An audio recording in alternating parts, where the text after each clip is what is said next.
आज हमारे पास corona virus पर एक अच्छी खबर है आपके लिए और एक बुरी खबर है। अच्छी खबर यह है कि देश में कोरोना वायरस के इन्फेक्शन के नए मामले लगातार घट रहे हैं और दूसरी बुरी खबर यह है कि एक नई रिसर्च के मुताबिक आपके मोबाइल फोन पर कोरोना वायरस 28 दिनों तक जीवित रह सकता है। सबसे पहले आपको अच्छी खबर देते हैं। भारत सरकार के मुताबिक पिछले 24 घंटे में देश भर में कोविड-19 के संक्रमण के 55,000 से ज्यादा मामले सामने आए हैं। यह आंकड़ा पिछले 2 महीनों में अब तक का सबसे कम आंकड़ा है और यह एक बहुत ही शुभ खबर है, अच्छी खबर है।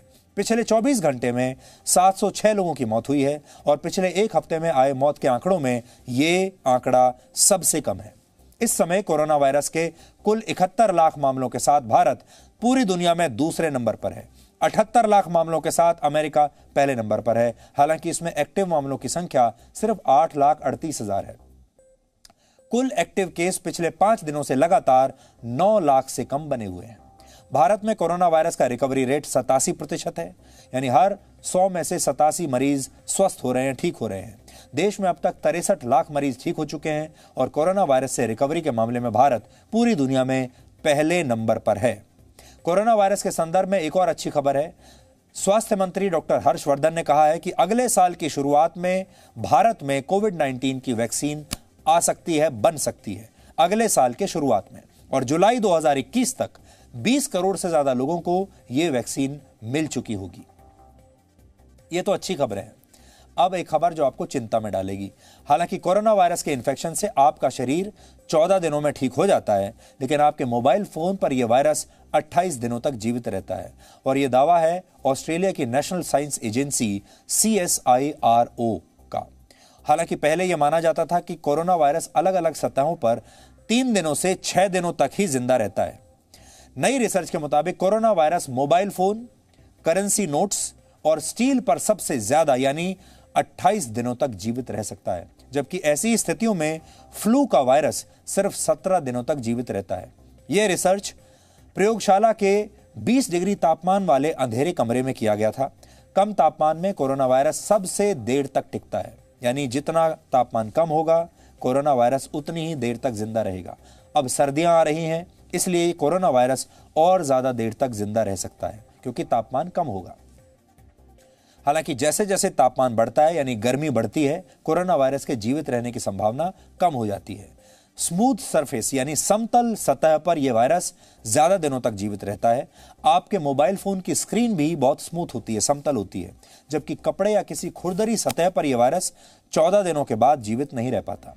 एक शोध के मुताबिक एक व्यक्ति दिन में लगभग 2600 बार अपना मोबाइल फोन छूता है। आप भी गिनकर देखिए या सोचकर देखिए, आप एक दिन में कितनी बार अपना मोबाइल फोन टच करते हैं, छूते हैं। जो स्टडी बता रही है वो ये कि एक व्यक्ति औसतन 2600 बार अपना मोबाइल फोन एक दिन में छूता है और वैज्ञानिक मानते हैं कि कोरोना संक्रमण के फैलने में मोबाइल फोन एक बहुत बड़ी वजह है, क्योंकि आपने हाथ तो धो लिए, मास्क भी लगा लिया, सैनिटाइजर भी लगा लिया, लेकिन मोबाइल फोन तब भी आपके हाथ से छूटता नहीं है। इस रिसर्च के नतीजे देखकर आप डर जाएंगे। हालांकि जरूरी नहीं कि आपके मोबाइल फोन पर यह वायरस 28 दिनों तक ही जीवित रहे, क्योंकि अगर आप अपने मोबाइल फोन का लगातार इस्तेमाल करते हैं तो मोबाइल फोन का तापमान कई बार बढ़ जाता है, गर्म हो जाता है मोबाइल फोन, और गर्म सतह पर वायरस ज्यादा देर तक जिंदा नहीं रहता। इस विषय पर हमने एक्सपर्ट से बात की है आज। सबसे पहले आपको उनकी बात सुननी चाहिए। आपके मोबाइल फोन को कोरोना वायरस से सुरक्षित करने का सही तरीका क्या है, अब वो सुनिए। जैसे मोबाइल्स पे है, मोबाइल पे it can survive for 28 days. ये स्टडीज वेरियस लेबोरेटरी कंडीशंस पे हो रही है। अगर हम इसको अपने जीवन में उतारें तो कंडीशंस डिफरेंट हो जाएंगी, क्योंकि टेम्परेचर उसमें क्या है, हमारे लाइट, जैसे यूवी लाइट आपको पता है वो डिस्ट्रॉय करती है। अगर वो लाइट के अंदर रहेगा तो वो उतनी देर सर्वाइव नहीं करेगा। अगर वो हॉट में रहेगा तो नहीं सर्वाइव करेगा। अगर कोल्ड कंडीशन में आएगा तो वो सर्वाइव करेगा। So all this will depend upon what is the temperature of that place along with the contact of that surface। जो पोरस मटेरियल है उसमें वायरस नहीं सर्वाइव करेगा, जो स्मूथ सरफेस है उस पे वायरस ज्यादा दिनों तक सर्वाइव करेगा। डॉक्टर की बात आपको बता दी। अब आपको यह बताते हैं कि आप अपने मोबाइल फोन को वायरस से मुक्त कैसे कर सकते हैं, तो थोड़ी देर ध्यान से देखिएगा। आप अपने हाथों को सैनिटाइजर स्प्रे या जेल से साफ करते हैं और उसी सैनिटाइजर स्प्रे या जेल से मोबाइल फोन भी साफ करते हैं। ये मोबाइल फोन को सैनिटाइज करने का गलत तरीका है। सही तरीका अब समझिए। उदाहरण के लिए, गलती से भी सैनिटाइजर को सीधे मोबाइल फोन पर कभी ना छिड़कें। सैनिटाइजर का स्प्रे अपने मोबाइल फोन पर कभी ना करें।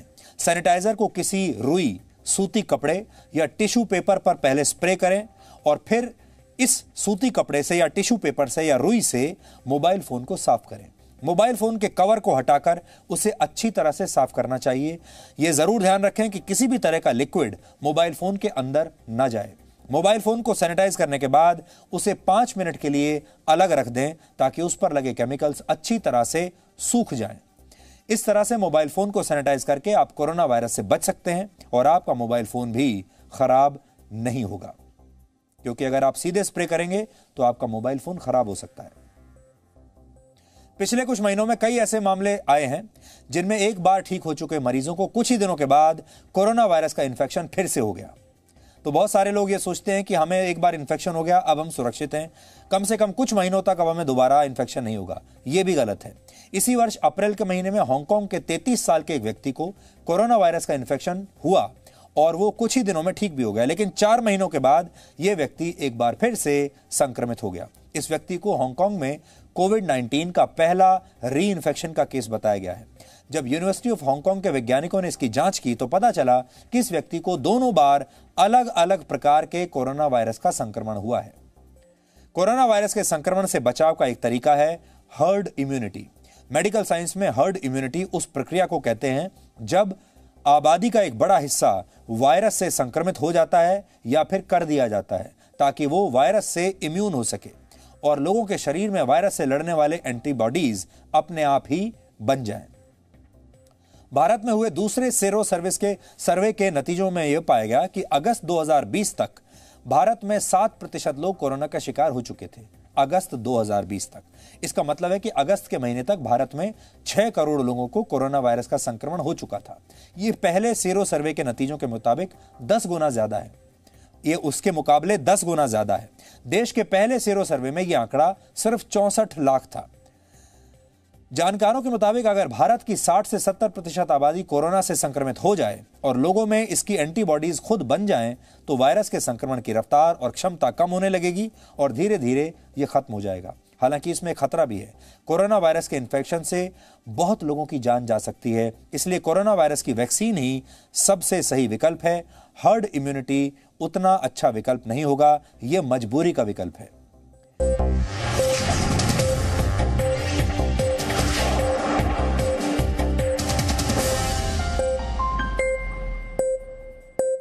Presenting B News app, available on Google Play and App Store. Download it now.